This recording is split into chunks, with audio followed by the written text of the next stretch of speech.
يا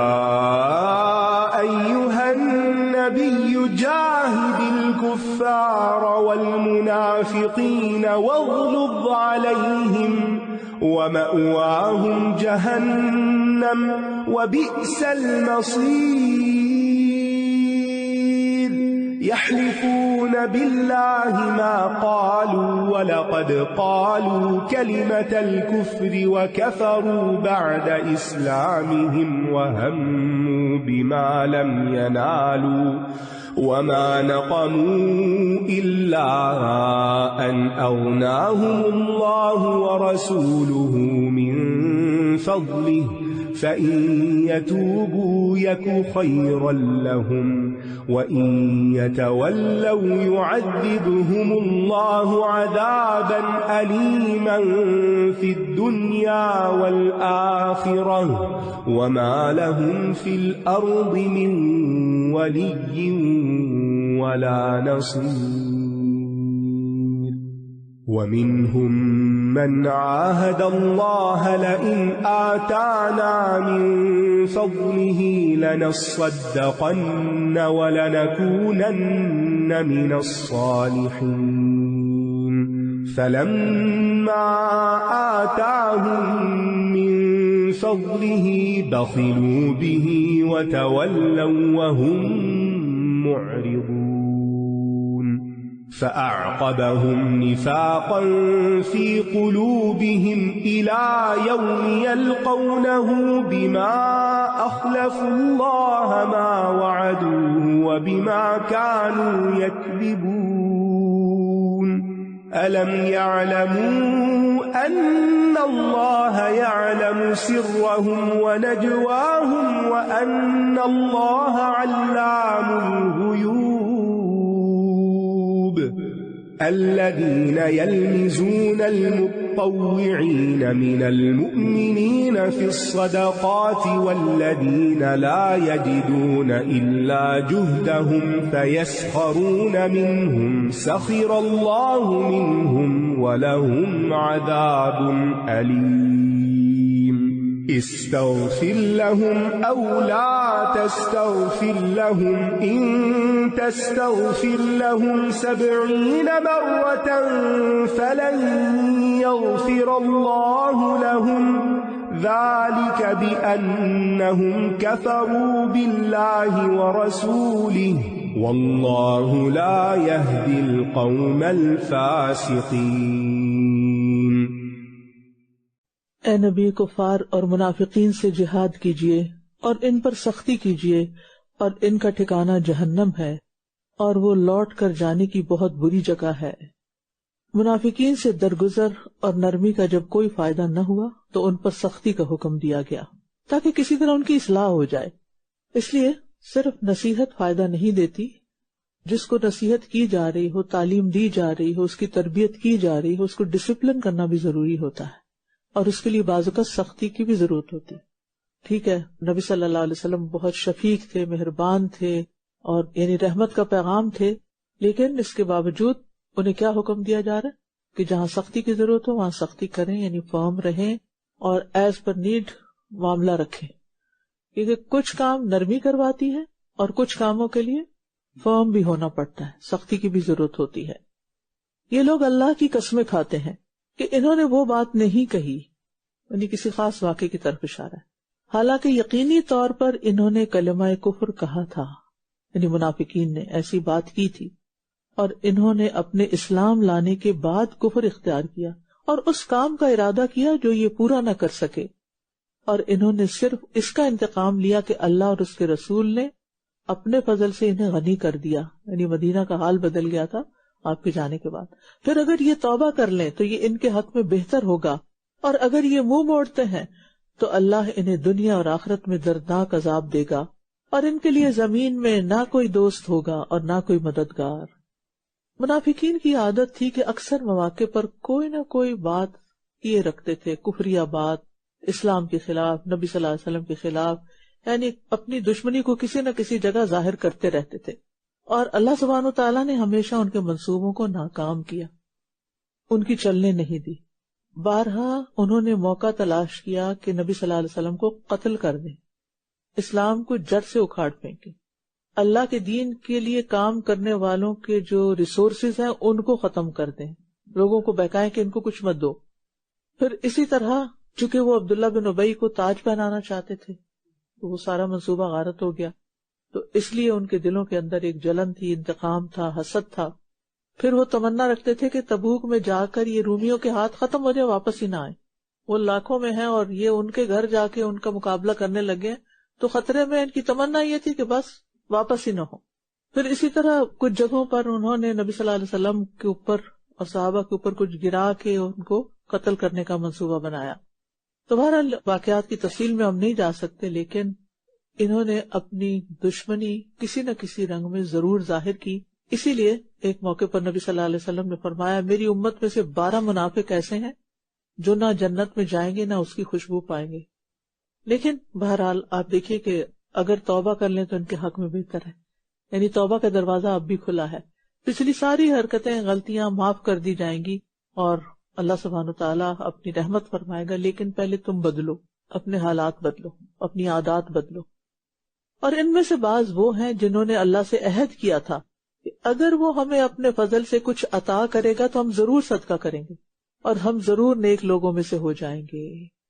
یعنی ایسے وعدے ہم لوگ بھی کر لیتے کہ اگر میری اس بزنس میں اتنی آمدنی ہو گئی نا تو میں اتنے % نکال دوں گی، اور پھر جب ہو جاتا سب کچھ مل جاتا پھر ہمیں کچھ اور مسئلے نظر آنے لگتے ہیں اور ہم وعدے توڑ دیتے ہیں۔ تو اس سے بھی بچنا چاہیے، کیونکہ اللہ تعالیٰ فرماتے ہیں پھر جب اللہ نے انہیں اپنے فضل سے نواز دیا تو یہ اس کے ساتھ بخل کرنے لگے اور منہ موڑ گئے، اور یہ تھے ہی اعراض کرنے والے۔ یہ تو ان کی گٹی میں پڑا ہوا تھا کہ انہوں نے کر کے نہیں دینا کچھ۔ تو اکثر لوگ یہ سوچتے رہتے ہیں کہ مجھے یہ مل جائے تو پھر میں کچھ کروں گی، وہ مل جائے تو میں۔ ہوتا کیا ہے، جتنا جتنا دنیا میں انسان کو زیادہ ملتا جاتا ہے اتنا ہی وہ دین سے دور ہوتا چلا جاتا ہے۔ تو اللہ نے ان کے دلوں میں نفاق جما کر انہیں اس دن تک سزا دے دی جب وہ اس سے ملاقات کریں گے، کیونکہ انہوں نے اس وعدے کی خلاف ورزی کی جو انہوں نے اللہ سے کیا تھا، اور اس لیے بھی کہ یہ جھوٹ بولتے تھے۔ اس سے کیا پتہ چلتا ہے کہ بعض گناہوں کی سزا اس وقت تک جاری رہے گی جب تک بندہ اللہ کے سامنے کھڑا نہ ہو جائے، یعنی زندگی میں بھی، قبر میں بھی، حشر میں بھی، آخر تک اللہ تعالیٰ محفوظ رکھے۔ کیا یہ نہیں جانتے کہ بے شک اللہ ان کے رازوں اور ان کی سرگوشیوں کو جانتا ہے، اور یہ کہ اللہ تمام غیبوں کو خوب جاننے والا ہے؟ کیا یہ نہیں جانتے کہ بے شک اللہ ان کے رازوں کو خوب جانتا ہے؟ جب انسان کو اس بات کا یقین آ جاتا ہے کہ میرے دل کا حال اللہ کو پتا ہے، تو پھر انسان اپنے آپ سے بھی شرماتا ہے اور ایسی باتیں نہیں سوچتا جو منافقین کی علامات میں سے ہو۔ اور جو یہ جانتا ہے کہ اللہ کو سب پتا ہے تو پھر وہ ہر لمحہ اللہ سے قریب ہونے کی کوشش میں لگا رہتا ہے۔ وہ لوگ جو خوش دلی سے صدقات دینے والے اہل ایمان پر تانا زنی کرتے ہیں اور ان لوگوں پر بھی جو اپنی محنت کے سوا کچھ نہیں پاتے، تو یہ ان کا مذاق اڑاتے ہیں۔ اللہ ان کا مذاق اڑاتا ہے اور ان کے لیے دردناک عذاب ہے۔ جب صدقے کی آیت اتری تو صحابہ جو تھے وہ اپنی پیٹھوں پہ بوجھ اٹھاتے، محنت مزدوری کرتے اور کچھ کما کے پھر لا کے صدقہ کرتے۔ تو ایک آدمی اسی طرح مزدوری کر کے آیا، اس نے بہت سارا صدقہ دیا تو منافق ہنسنے لگے، کہا یہ دکھاوا کرتا ہے۔ ایک اور آدمی آیا تو اس کو بس صرف 2 کلو غلہ ہی ملا تھا جو صدقہ کرے، تو کہنے لگے اللہ کو اس صدقے کی نہیں ضرورت، اللہ اس سے بے نیاز ہے، یہ کوئی صدقہ ہے؟ یعنی کسی حال میں راضی نہیں ہوتے تھے، زیادہ دینے والوں پہ بھی باتیں بناتے اور کم دینے والوں پر بھی باتیں بناتے۔ تو اس پر یہ آیت اتری کہ یہ تانا زنی بھی کرتے ہیں۔ آپ خود سوچیں، پتہ نہیں یہ سروائیو کیسے کر رہے تھے کہ ان کی ساری حرکتیں کھلتی چلی جا رہی تھی اور لوگوں کے سامنے آ رہی تھی، لیکن پھر بھی ان کو ہوش نہیں تھی۔ یاد رکھیے، آپ نیکی کا کام کریں گے، تھوڑا کریں گے، زیادہ کریں گے، آپ کی مخالفت ہوگی، آپ کے خلاف باتیں ہوں گی، آپ کا مذاق اڑایا جائے گا، کیونکہ یہ اس کام میں مخلص ہونے کی علامت ہے۔ تمام انبیاء کے ساتھ یہی ہوا۔ تو ان باتوں کی وجہ سے نیکیوں سے پیچھے نہیں رہنا، اپنا سفر جاری رکھنا ہے، استقامت اختیار کرنی ہے۔ اور جو لوگ مذاق اڑائیں اور تانے دیں وہ یاد رکھیں کہ وہ ایک کبیرہ گناہ کا ارتکاب کر رہے ہیں۔ مومن کی یہ شان نہیں کہ وہ مومن کا مذاق اڑائے۔ آپ ان کے لیے بخشش مانگیں یا نہ مانگیں، اگر آپ ان کے لیے 70 بار بھی بخشش مانگے تو بھی اللہ انہیں ہرگز معاف نہ کرے گا۔ یہ اس لیے کہ انہوں نے اللہ اور اس کے رسول کا انکار کیا، اور اللہ فاسق لوگوں کو ہدایت نہیں دیتا۔ فرح المخلفون بمقعدهم خلاف رسول الله وكرهوا أن يجاهدوا بأموالهم وأنفسهم في سبيل الله وقالوا لا تنفروا في الحر قل نار جهنم أشد حرا لو كانوا يفقهون فليضحكوا قليلا وليبكوا كثيرا جزاء بما كانوا يكسبون فإن رجعك الله إلى طائفة منهم فاستأذنوك للخروج فقل لن تخرجوا معي أبدا ولن تقاتلوا معي عدوا إنكم رضيتم بالقعود أول مرة فاقعدوا مع الخالفين ولا تصل على أحد منهم مات أبدا ولا تقم على قبره إنهم كفروا بالله ورسوله وماتوا وهم فاسقون ولا تعجبك أموالهم وأولادهم إنما يريد الله أن يعذبهم بها في الدنيا وتزهق أنفسهم وهم كافرون وإذا أنزلت سورة أن آمنوا بالله وجاهدوا مع رسوله استأذنك أولو الطول منهم وقالوا ذرنا نكن مع القاعدين رضوا بأن يكونوا مع الخوالف وطبع على قلوبهم فهم لا يفقهون لكن الرسول والذين آمنوا معه جاهدوا بأموالهم وأنفسهم وأولئك لهم الخيرات وأولئك هم المفلحون أعد الله لهم جنات تجري من تحتها الأنهار خالدين فيها ذلك الفوز العظيم. اللہ کے رسول سے پیچھے رہنے والے منافق اپنے بیٹھ رہنے پر خوش ہو گئے اور انہوں نے ناپسند کیا کہ وہ اللہ کے راستے میں اپنے مالوں اور اپنی جانوں کے ساتھ جہاد کریں، اور کہنے لگے گرمی میں مت نکلو، کہہ دیجئے جہنم کی آگ کہیں زیادہ گرم ہے، کاش یہ سمجھتے ہوتے۔ حقیقت یہ ہے کہ جو لوگ پیچھے رہنا چاہتے ہیں اللہ ان کو آگے بڑھنے کی توفیق ہی نہیں دیتا، اور تھوڑی تکلیف کے بدلے ہمیشہ کی تکلیف کو قبول کرنے والے جاہل ہوتے ہیں، کم عقل ہوتے ہیں۔ جو آخرت کی گرمی کو جان لے گا وہ دنیا کی شدید سے شدید گرمی کی بھی پرواہ نہیں کرے گا، مشکل سے مشکل کام کرتے ہوئے بھی پیچھے نہیں ہٹے گا، کیونکہ اسے معلوم ہے کہ آگے بہتری ہے، اس کا بدلہ آگے ہے، اور جہنم کی آگ دنیا کی آگ سے تو 70 گنا زیادہ گرم ہے۔ تو دین کی خدمت کے راستوں کو بوجھ سمجھنے والے آخرت میں حسرتوں میں رہیں گے، اور عبادت سے، اطاعت سے، خدمت سے، اللہ کی طرف دعوت دینے کے کام سے نفرت کرنا، نیکی کے ان تمام کاموں سے نفرت کرنا دل کی بیماری کی علامت ہے۔ تو کرنے کا کام کیا ہے کہ نیکی کے کام میں اپنے نفس سے جہاد کرے، اپنے آپ کو منائے کہ نہیں یہ تو کرنا ہی کرنا ہے نا، قیام اللیل تو رمضان میں کرنا ہی کرنا ہے کیونکہ اس کے بدلے بخشش کا وعدہ ہے۔ بس چاہیے کہ یہ ہنسے تھوڑا اور روئے زیادہ اس کمائی کے بدلے جو یہ کرتے رہے ہیں۔ تو عقل مند وہ ہوتا ہے جو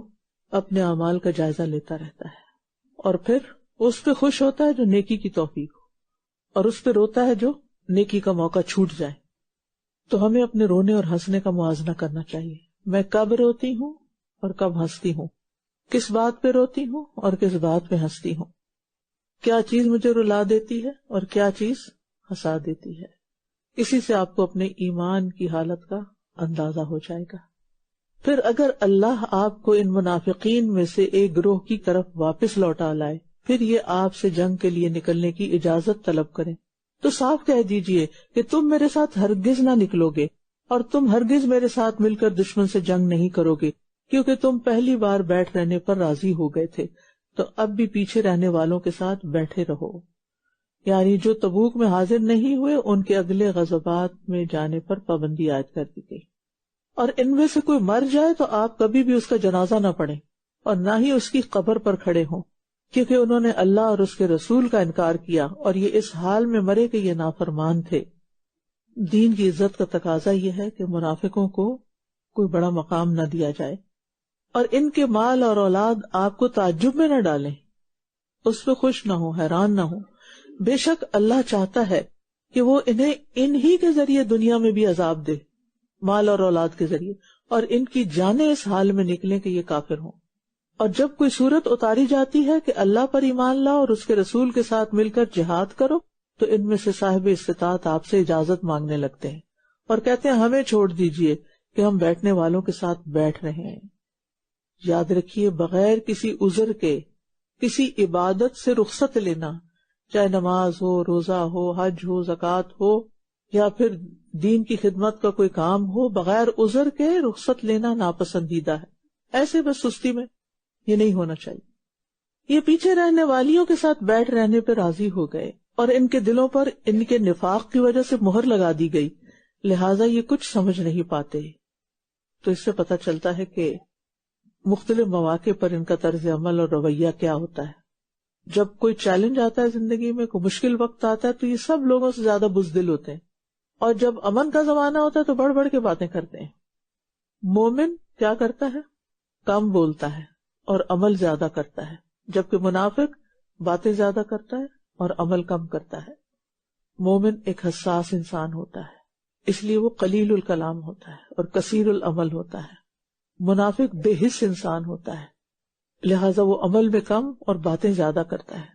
اور صفوں میں بھی پیچھے وہی لوگ رہتے ہیں جن کے دلوں میں نفاق کی گنجائش ہوتی ہے.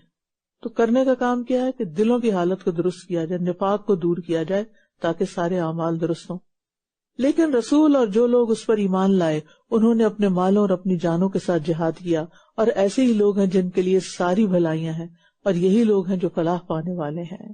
یعنی اپنا مال، وقت، محنت، فکر، صلاحیت، جذبات اللہ کے راستے میں لگانے والوں کو ہی دونوں جہانوں میں کامیابی ملے گی. اور پھر خاص طور پر مال آزمائش ہے، اس لیے اسے اللہ کے راستے میں دے تاکہ کم آزمائش ہو. اللہ نے ان کے لیے ایسے باغات تیار کیے ہیں جن کے نیچے نہریں بہتی ہیں، وہ ان میں ہمیشہ رہنے والے ہیں. یہی عظیم الشان کامیابی ہے. تو اللہ تعالیٰ سے دعا ہے کہ اللہ تعالیٰ ہمیں اس عظیم الشان کامیابی سے نوازے اور ہمارے اندر کے سارے نفاق کو دور کر دے، دھو ڈالے. وآخر دعوانا ان الحمد للہ رب العالمین. سبحانک اللہم وبحمدک، اشہد ان لا الہ الا انت، استغفرک واتوب الیک. السلام علیکم ورحمۃ اللہ وبرکاتہ. اللهم اجعل في قلبي نورا وفي لساني نورا واجعل في سمعي نورا واجعل في بصري نورا واجعل من خلفي نورا ومن أمامي نورا واجعل من فوقي نورا ومن تحتي